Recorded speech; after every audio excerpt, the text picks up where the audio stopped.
अलाली और लापरवाही खत्म होने का नाम नहीं ले रही है।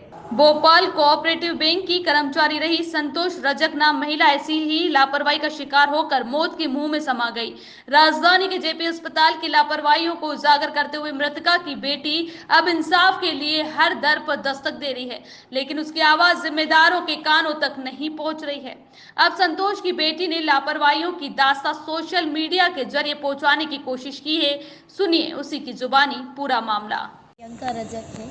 मेरी माँ 15 सितंबर को जेपी हॉस्पिटल में आई थी, जिनका नाम संतोष रजक था, जो भोपाल कोऑपरेटिव सेंट्रल बैंक में जॉब करती थी। मेरी माँ को सांस लेने में तकलीफ़ थी, तो डॉक्टरों ने उन्हें आईसीयू में भर्ती कर दिया। जिसके बाद लगातार मैं जिस दिन से यहाँ पर आई हूँ, मेरी माँ की किसी तरीके की कोई केयर नहीं होती थी। डॉक्टरों से अगर कहते हैं उन्हें तकलीफ़ हो रही, जाके देख लो, ना वो लोग वार्ड में विज़िट करते थे, ना डॉक्टरों की विज़िट हो रही थी। और इन लोगों ने कोरोना पॉजिटिव बताया, जो कि अभी तक ना तो मेरे हाथ में रिपोर्ट आई, ना इन लोगों ने हम लोगों को बताया कि वाकई में ये पॉजिटिव है या नहीं है। आज मेरी माँ की डेथ हो गई है। क्या नाम है? मेरी माँ की डेथ हो गई संतोष रजक, मेरी माता जी, जिनकी 43 साल की उम्र है। हम 4 भाई बहन हैं, 3 बहनें 1 भाई। मेरा भाई 16 साल की एज है उसकी। मैं आपको आज इन लोगों की स्थिति बताती हूँ। इस अस्पताल में 15 तारीख के बाद से कभी भी रात को ऑक्सीजन सप्लाई बंद हो जाती थी, जिससे मरीज चिल्लाते रहते थे। मैं यहाँ रात को मेरा भाई और मैं रुके हैं। जब हम लोग वार्ड में जाके देखते थे आवाज़ आ रही है, हम डॉक्टरों के पास जाते थे तो ये लोग स्विच ऑफ कर लेते थे। नर्सें सो जाती थी, नर्सों का, डॉक्टरों का कोई भी रिस्पॉन्स नहीं था।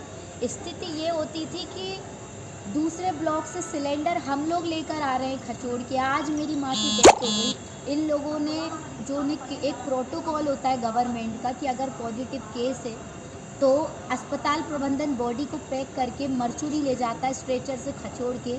मेरे चाचा और मेरे घर वाले स्ट्रेचर अकेले खचोड़ के उनके खुद ने कपड़े पहनाए और जाके मर्चुरी में रखवाया। जिम्मेदारी अस्पताल की थी। अस्पताल से बोला, अस्पताल ने एक दूसरे के ऊपर टाल दिया। अस्पताल ने हमें किट दी, अस्पताल ने हमें किट दे दी है कि आप जाके उनके कपड़े किट पहना दें उन्हें और स्ट्रेचर खुद खचोड़ के ले जाए। हमारे यहाँ का कोई भी कर्मचारी नहीं जाएगा। मैंने हाथ पैर तक जोड़े, जिसका वीडियो मेरे पास रखा हुआ है। और मैं प्रशासन से सिर्फ इतना चाहूँगी कि इन लोगों पर एक कठिन से कठिन कार्रवाई करे। लेकिन जो मेरी माँ गई है उसकी क्षतिपूर्ति तो कोई पूरी नहीं कर सकता ना।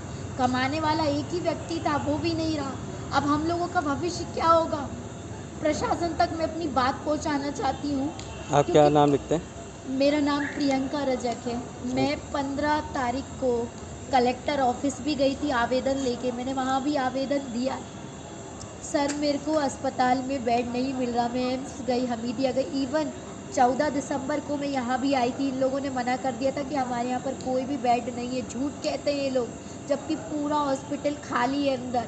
वीआईपी लोगों के लिए कि अगर कोई ऊपर से कॉल करेगा तो ये लोग मरीजों को भर्ती करते हैं। नॉर्मल आदमी अपना इलाज नहीं करवा सकता। मैं पिछले बंसल से लुट-पुट के आ चुकी हूँ। बंसल ने मुझे 8 घंटे का 50,000 रुपये का बिल थमा दिया मेरे हाथ में। उसके बाद 2 घंटे के बाद मेरे माता जी को बाहर कर दिया, कहा कि आप हॉस्पिटल में बेड का इंतज़ाम करो। 13 घंटे में अपनी माँ को प्राइवेट एम्बुलेंस में लेकर घूमती रही, लेकिन किसी भी अस्पताल ने मेरी माँ को नहीं लिया। आखिरकार एक अस्पताल मिला मुझे, पीपल्स करोद। रात को 10 बजे के करीब मैंने अपनी माँ को वहाँ पर रखा। उसने भी 5 दिन का मुझसे एडवांस ले लिया कि पहले आप एडवांस दीजिए, उसके बाद ही मैं आपके मरीज को अंदर लूँगा।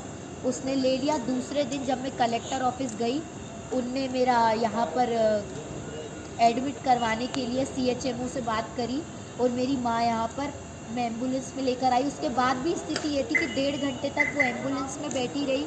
ना तो ये लोग व्हील चेयर लेकर आए कि उनको मैं अंदर वार्ड में ले जा सकूं। व्हील चेयर भी हमने खुद ने ढकेल के दी। यहाँ के डॉक्टर एडमिट पर्चे के लिए कहते हैं हम आपको पहले ही बता रहे हैं हमारे पास ऑक्सीजन नहीं, जबकि भरपूर ऑक्सीजन थी यहाँ पर। सब कुछ था, सिर्फ लापरवाही थी। यहाँ पर सुविधाएं सारी थी, सिर्फ लापरवाही थी। इन लोगों को काम नहीं करना है।